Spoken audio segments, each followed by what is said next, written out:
다 같이 기도드리시고 오늘 예배 시작하겠습니다. 함께 기도하겠습니다. 거룩하시고 자비로우신 아버지 하나님, 은혜와 사랑을 감사합니다. 새로운 하루를 허락하시고 주의 전을 불러주셔서 예배드릴 수 있도록 은혜 주심도 감사합니다. 오늘도 주께서 함께 하시고 인도하시고 또한 역사하셔서 주의 말씀 잘 깨달아 알게 하시고 주님의 나라가 우리 가운데 임할 수 있도록 축복하여 주시옵소서. 오늘도 주님이 도와주시고 인도하심을 믿사오며 거룩하신 예수님의 이름으로 기도드렸사옵나이다. 아멘. 찬송가 450장입니다. 450장 찬양 드리겠습니다.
오늘 우리에게 주신 하나님 말씀은 시편 4편 1절 말씀, 한 절 말씀입니다. 제가 봉독해 드리겠습니다. 의로우신 나의 하나님, 내가 부르짖을 때 응답하여 주십시오. 내가 곤궁에 빠졌을 때 나를 막다른 길목에서 벗어나게 주십시오. 나에게 은혜를 베푸시고 나의 기도를 들어주십시오. 아멘. 시편 4편 말씀은 환난 중에 택하신 자의 기쁨과 평화라는 그런 주제를 가지고 있습니다. 환난 중에 택함을 받은 사람은 누구보다도 기쁨과 평화를 누릴 수가 있습니다. 바로 다윗이 그렇게 살았다는 겁니다. 우리가 인생을 살아가다가 우리가 의지하는 것이 다 끊어질 때가 있습니다.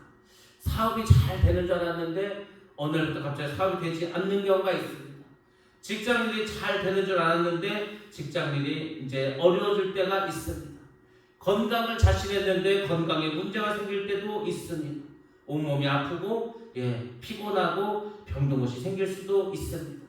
또 가정 안에서 부부간에 사이가 좋은 줄 알았는데 자꾸 싸움이 잦아지고 자녀들과도 사이가 멀어지는 경우가 있습니다. 또 믿었던 제자들이 배신하고 떠나갈 때가 있습니다. 이럴 때 우리는 위축될 수가 있습니다. 슬픔과 두려움이 찾아올 때도 있습니다. 다윗도 그런 때가 있었습니다. 아들이 반역하고 이스라엘 온 백성들이 자신을 버리고 압살롬에게 동조하는 일이 일어났습니다. 많은 사람들이 다윗을 욕했습니다.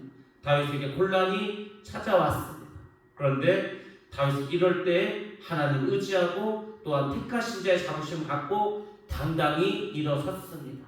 그리고 그의 마음에는 다시금 기쁨과 평안함이 있었습니다. 신앙생활하는 우리에게 반드시 이런 면이 있어야 합니다. 세상 사람들이 볼 때에는 어떻게 사람이 얼굴에 천면피를 깔았는데 어떻게 저렇게 뻔뻔할 수가 있는데 이렇게 말할 수도 있겠죠. 그런데 그렇지 않습니다. 하나님 함께 하시고 하나님이 택하신 자는 어떤 어려움 속에서도 굳굳하게 일어날 수가 있습니다. 자, 그러면 다윗은 어떻게 이렇게 할 수가 있었을까? 먼저 1절 상반절 말씀 보겠습니다. 내 의의 하나님이여. 그렇습니다. 다윗은 하나님께 기도를 하고 있는데 그 하나님을 의의 하나님이라고 불렀습니다. 내 의의 하나님이라고 불렀습니다. 다윗은 항상 하나님을 위한 삶을 살았습니다. 또한 하나님은 다윗을 신뢰하고 위하고 있었습니다. 그래서 다윗이 하나님을 부를 때 내 의의 하나님이라고 부를 수가 있었습니다.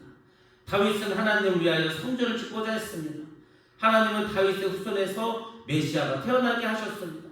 그리고 그 나라를 영원하게 하셨습니다. 이렇게 다윗과 하나님과의 관계는 서로가 서로를 위하는 아주 의좋은 관계였습니다. 사이가 좋은 형제를 의형제라고 하지 않습니까? 의가 좋은 형제라고 하죠.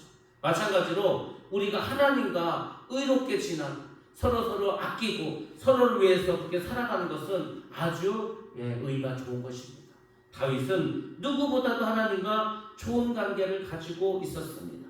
서로 깊은 신뢰와 사랑으로 맺어진 관계였습니다. 다윗은 하나님과 의의 관계를 맺기에 온 힘을 썼습니다. 제가 늘 말씀드리지 않습니까? 하나님과 친하게 지내라고, 주님과 가까운 사이를 가지라고. 사람들도 친한 사람들과 더 잘 지내지 않습니까? 우리가 주님과 그렇게 친한 관계를 가지셔야 됩니다. 항상 동행하고 대화를 나누고 항상 기쁨을 나누고 또 서로를 아끼는 마음. 주님이 우리를 위해서 죽지 않으셨습니까? 그럼 우리도 주님을 위해서 정말 내 생명까지도 드릴 수 있을 만큼의 마음을 가지고 살아가셔야 됩니다. 그러면 주님과 의 좋은 사이가 될 수가 있습니다. 이렇게 의의 관계를 맺을 수 있도록 우리가 힘쓰고 애써야 됩니다. 신앙생활에 저절됩니까? 그렇지 않습니다. 하나님을 사랑하고 하나님을 위해서 뭔가 하나님 기쁘시게 하기 위해서 살아가는 그 사람에게 하나님을 함께 하시고 그 사람에게 복을 주시는 거지, 그렇지 않다면은 하나님과 좋은 관계를 맺을 수가 없습니다. 다윗은 죄를 지은 후에도 그 어떻게 했으면 회개했습니다. 그리고 하나님과 점점 다시금 친밀한 관계를 회복할 수 있었습니다. 우리가 때로 살아가다 보면 죄를 지을 수가 있겠죠. 죄를 짓는 것은 어쩔 수 없다 하더라도 죄를 지었을 때 반드시 회개하셔야 됩니다. 회개를 해야 다시금 주님과의 관계가 온전한 관계로 변화됩니다. 관계가 깨졌는데 그걸 놔두면 되겠습니까? 그래서 가장 좋은 것은 죄와 싸워 이겨서 죄를 짓지 않는 것이 가장 좋고, 만약에 죄를 졌다면 하나님께 나와 정말로 애통해하면서 죄를 회개해서 하나님과의 관계를 계속해서 원만한 관계를 가져가시는 것이 중요합니다. 자, 죄를 져서 문제가 생기면은 당연히 하나님 관계가 멀어지겠죠. 하나님과 우리의 관계를 깨트리는 것은 바로 죄라고 성경은 말씀해주고 있습니다. 그래서 하나님과의 의가 깨지지 않도록 우리는 최선을 다하고 하나님과 항상 좋은 관계를 가질 수 있도록 노력을 하셔야 합니다. 하나님은 의로운 관계를 맺기 위해서 자신의 외아들을 십자가에 내어 주셨습니다. 하나님께서 먼저 우리와 의 좋은 관계, 의로운 관계를 맺기 위해서 예수님을 보내주시고 그분을 십자가에 죽게 하셨습니다. 그래야 우리 죄가 용서함을 얻을 수 있기 때문에 그렇게 하셨습니다.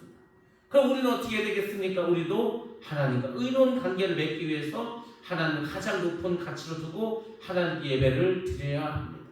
하나님께 예배 드리는 것은 우리가 하나님께 해드릴 수 있는 가장 의로운 행위라고 보시면 됩니다. 그래서 예수를 믿는 사람과 믿지 않는 사람의 가장 큰 차이는 뭐라겠습니까? 예수 믿는 사람은 하나님께 예배를 드린다는 거죠. 하나님을 사랑하지도 않고 믿지 않는 사람이 하나님께 예배를 드리겠습니까?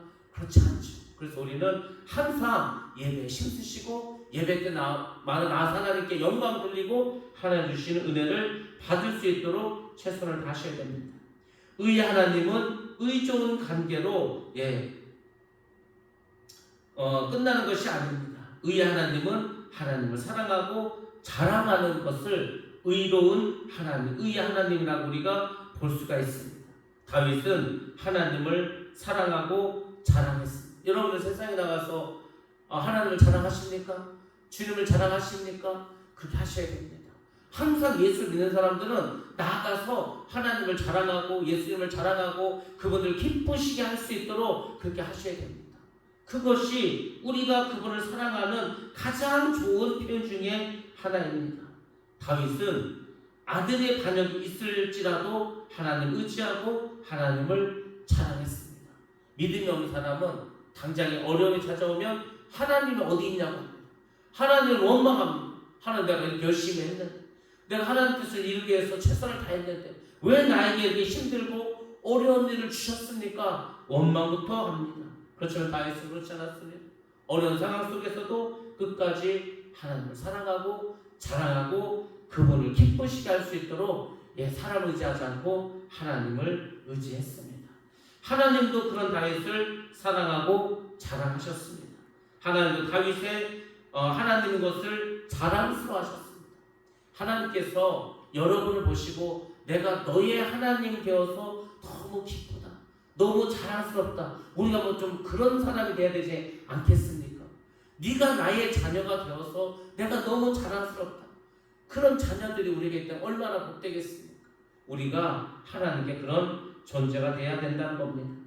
그는 의존 하나님께 자신의 부르짖음에 응답해달라고 간절히 기도합니다. 하나님과 친한 관계에 있고 하나님과 의로운 관계에 있기 때문에 다윗 힘들고 어려울 때 담대히 하나님께 기도할 수 있지 않았겠습니까? 그래서 은혜를 구하는 기도를 다윗이 올리게 됩니다. 1절 하반절 말씀에 이런 말씀 나왔습니다. 내가 부를 때 응답하소서.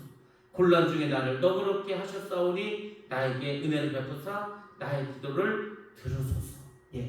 우리가 하나님과의 온전한 관계를 맺을 때는 담대히 나가서 내가 힘들면 힘들다고 어려우면 어렵다고 하나님께 기도하면서 그분의 도움을 요구할 수가 있습니다. 그래서 다윗도 의로운 하나님께서 자신에게 긍휼을 베풀어 주셔서 기도를 들어달라고 간절히 하나님께 기도합니다. 우리가 아는 것처럼 다윗은 통일 이스라엘의 왕이 되었습니다. 그리고 주님을 위해서 평생을 살았습니다. 그러나 자신의 의에 기초해서 어느 순간 기도하지 않게 되었습니다. 우리가 일이 너무 잘 되면 이런 착각이 빠집니다. 내가 잘해서, 내가 열심히 해서, 내가 하나님 말씀에 잘 들어서, 내가 복을 받아서 항상 내가란 말이 앞에 들어가게 됩니다. 그러면 하나님과의 관계가 또 무너지기 시작합니다. 우리는 언제나 모든 일에 오직 하나님께 영광, 하나님 하셨습니다. 하나님께서 이 모든 것을 행하셨습니다. 주님만이 영광받아 주시옵소서. 이 마음이 절대로 변화돼서는 안 됩니다. 사람의 의가 드러나는 순간 하나님과 멀어지게 됩니다. 다윗이 기도하지 않고 어떻게 했습니까? 그렇게 낮잠을 자고 전쟁에 나가지도 않고 하나님과 멀리했을 때 결국 범죄하지 않았습니까? 그래서 이제 다윗은 하나님 앞에 나와서 죄인으로서의 긍휼을 구하고 간절히 하나님께 기도합니다. 하나님의 은혜를 간구했습니다. 우리가 세상을 살아가면서 반드시 기억할 것은 우리가 기도할 때마다 하나님의 은혜를 구해야 된다는 겁니다. 은혜는 하나님께서 주시는 겁니다. 돈 주고 살 수도 없습니다. 내가 뭘 잘한다고 은혜를 받는 것도 아닙니다. 하나님께서 우리에게 주시는 선물입니다. 그래서 여러분들이 하나님 앞에 나아갈 때마다 은혜를 달라고 기도하셔야 됩니다. 하나님의 은혜가 있으면은 어떠한 어려움도 이길 수 있습니다. 아무리 힘들어도 새 힘을 공급받을 수가 있습니다. 근데 다윗이 하나님의 은혜를 구하지 않고 자기의 의에 빠졌을 때 어떻게 되었습니까? 그 마음속에 성적인 본능이 일어났습니다. 문제가 복잡해지니까 우리아를 죽여서 그 죄악된 본성을 드러내고 말았습니다. 충신 우리아를 죽였습니다. 충신의 아내를 간음했습니다. 아마 다윗이 이 일을 다 저지르고 나단 선지자가 와서 책망했을 때 정신이 아마 번쩍 들었을 겁니다. 야, 나에게 이런 죄악된 본성이 있었구나. 그 전에 다윗은 상상도 못했을 겁니다. 양을 칠 때도 하나님을 찬양하고 골리앗을 물리칠 때도 하나님의 이름으로 나가서 거인을 물리치고 또 사울왕의 미움을 받아서 도망다닐 때에도 아무리 힘들어도 어려워도 눈물을 흘면서도 하나님의 은혜를 살아가면서 하나님을 기쁘시게 하기 위해서 그렇게 최선을 다했던 사람이 다윗이었습니다. 근데 그런 다윗에게 이렇게 간음을 하고 살인하는 그런 어떤 육신의 본성이 있었을까? 있었습니다. 그것이 어느 순간 방심한 순간 드러나고 나타나고 말았습니다. 죄를 짓게 되었죠. 그때 우리가 할 수 있는 게 무엇입니까? 하나님께 긍휼함을 베풀어 달라고, 자비를 베풀어 달라고 기도하는 겁니다. 하나님 나를 불쌍히 달라고. 하나님 내가 어쩔 수 없는 죄인이라고, 부족한 죄인이라고, 죄를 질 수밖에 없는 연약한 자라고, 그것을 하나님께 나아가서 고백하시고 나를 좀 제발 불쌍히 해달라고 그렇게 회개하면서 기도해야 됩니다. 다윗이 그래서 침상을 젖으면서 그렇게 눈물을 흘리면서 기도하지 않았습니까? 그렇게 할 때 하나님께서 다시금 다윗을 회복시켜 주십니다. 인간 왕이든 또 목회자든 부자든 다 죄인일 뿐입니다. 우리는 이것을 잊지 말아야 합니다. 그리고 하나님께 긍휼하심과 자비하심을 날마다 구해야 됩니다. 그러니까 이제 여러분이 구할 게 뭡니까? 하나님께 은혜를 구해야 되겠죠. 자비를 구해야 되겠죠. 긍휼하심을 구하셔야 됩니다. 그것을 매일매일 하시기 바랍니다. 그러면 하나님께서 우리를 보호하시고 우리가 죄 중에 빠져 살지 않습니다. 이 하나님의 말씀 안에서 늘 거할 수가 있습니다. 근데 그렇게 기도하지 않으면 자꾸 선을 넘어섭니다. 넘어서는 것이, 관역에서 넘어서는 것이, 그것이 하마르티아 죄라고 하지 않았습니까? 그냥 죄를 짓는 건 나도 모르게 자꾸 선을 넘으니까. 근데 내가 그렇게 기도하면은 그 선을 넘지 않고 살아갈 수가 있습니다. 남자나 여자나 육신의 본능을 다 가지고 살아갑니다. 우리가 때로는 그것을 잊어버리죠. 그렇지만 여러분들 어떤 순간 나도 모르게 나타나게 됩니다.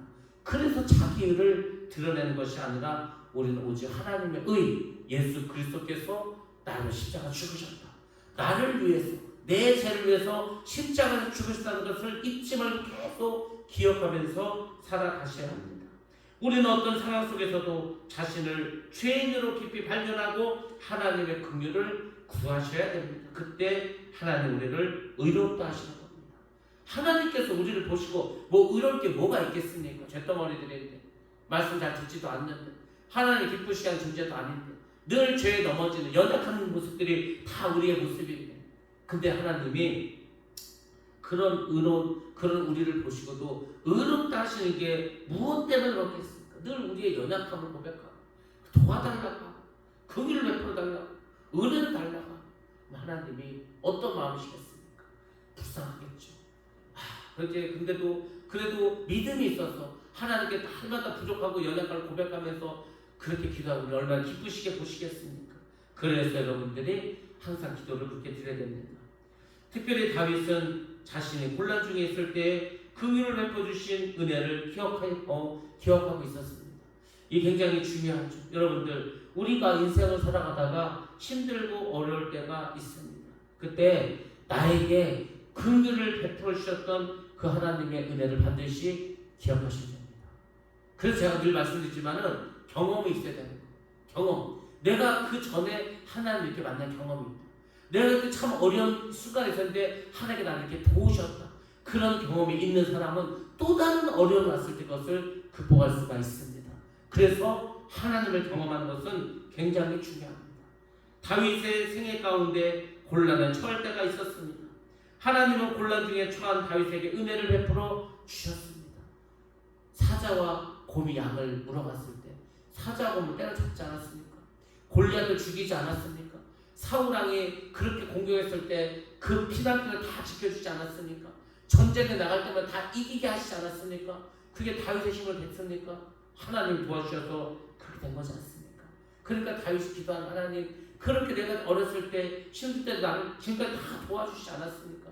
내가 이렇게 지금 죄를 져서 이렇게 정말 어려운 상황이 있는데 하나님 나를 용서해 주시고 나를 도와달라고 기도하고, 또 하나님 도와주시는 기억했을 때 다윗에게 다시금 승리의 역사가 있었습니다.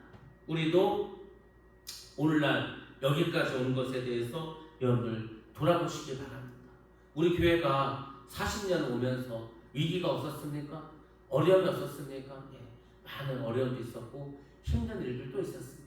근데 하나님은 그때마다 우리와 함께 하시고 도우셨습니다. 지금까지 오지 않았습니까? 지금도 여전히 우리에게 어려움이 있습니다. 근데 두려워할 것이 없습니다. 저는 두려워하지 않습니다. 하나님이 도우셨기 때문에, 하나님께서 힘을 주셨기 때문에, 지금보다 훨씬 어려운 일도 많았는데 다 이기고 왔는데 우리가 뭐가 두렵겠습니까? 여전히 하나님 우리가 함께 하시는데, 우리가 궁일함과 자비하심을 구하면 하나님은 또 우리의 은혜를 베풀어 주실 건데 무엇을 우리가 걱정하시겠습니까?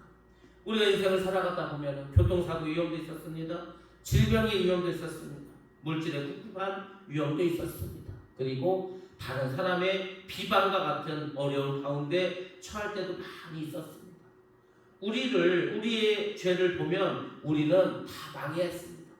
아니 뭐 논할 것 없이 다 죄인이고 수많은 죄를 졌는데 사실 그것만 생각하면 다 망해야 되지 않았겠습니까? 그러나 그럴 때는 하나님 우리를 너그럽게 여기시고 구원해 주셨습니다. 그래서 지금 우리가 이곳에까지 온 것이지 않습니까? 우리가 또 다른 곤란을 만날 때도 마찬가지입니다. 하나님을 잊어버리지 마시고 그분을 기억하시기 바랍니다. 그리고 기도하시기 바랍니다. 그러면 하나님께서 또 너그럽게 우리를 붙잡아 주시고 인도해 주시고 역사해 주십니다. 그래서 우리는 역사성을 가진 믿음을 가져야 합니다. 내가 처음 예수님을 알게 되고 그 이후로부터 오늘에 이르기까지 여러분의 인생에서 하나님과 만난 역사가 쭉 있어야 됩니다. 그 사람은 두려워할 것이 없습니다. 앞으로 우리가 살아가는 이 세상이 어떻게 변화될지 모릅니다. 전 세계적으로 어떤 일이 벌어질지도 모릅니다. 오늘 갑자기 해성이 와가지고 지구가 충돌해서 전 지구가 어려움에 처할지도 모릅니다. 경제위기, 기후위기, 여러 가지 많은 위기들이 우리한테 놓여 있습니다. 그렇지만 여러분들, 우리는 다 그 마지막을 알고 있지 않습니까? 하나님 심판이 있고 믿는 자들은 구원을 받고 영원한 주님의 나라로 들어가는 것. 그렇습니다. 우리가 이것을 잊지 말고 잘 기억하시면 오늘도 우리가 복된 삶을 누릴 수가 있습니다. 다윗처럼 환난 가운데서도 주님을 기억하시고 기쁨과 평화의 마음을 유지하시기 바랍니다. 그런 사람들에게 하나님의 은혜가 넘칠 줄로 믿습니다. 그런 축복의 하루가 되시기를 주님의 이름으로 축원합니다. 기도하겠습니다. 거룩하신 아버지 하나님, 크신 사랑을 감사합니다. 우리를 사랑하셔서 오늘도 불러주시고 역사하심을 감사합니다. 힘들고 어려울 때마다 주님을 바라보게 하시고 우리의 삶 가운데 살아계신 하나님을 경험했던 그 추억들이 날마다 잊혀지지 않고 기억날 수 있도록 인도하여 주시옵소서. 앞으로 있을 모든 어려운 가운데도 주님이 함께 하실 줄로 믿습니다. 그러므로 우리는 오늘도 기뻐하며 감사하며 주님 주신 평강 가운데 살아가는 줄로 믿습니다. 오늘도 하나님 함께하여 주시고 우리의 기도를 들어주시고 응답하여 주셔서 오늘도 간과한 모든 것들이 주의 뜻 가운데 이루어질 수 있도록 축복하여 주시옵소서. 함께 하심을 감사드리며 거룩하신 예수님의 이름으로 기도드렸사옵나이다. 아멘. 주여 주시고 합심해서 기도합니다. 주여, 사랑하신 아버지 하나님, 그 시간 사랑을 감사합니다. 오늘도 우리 함께 하시고 인도하시고 역사하여 주시옵소서.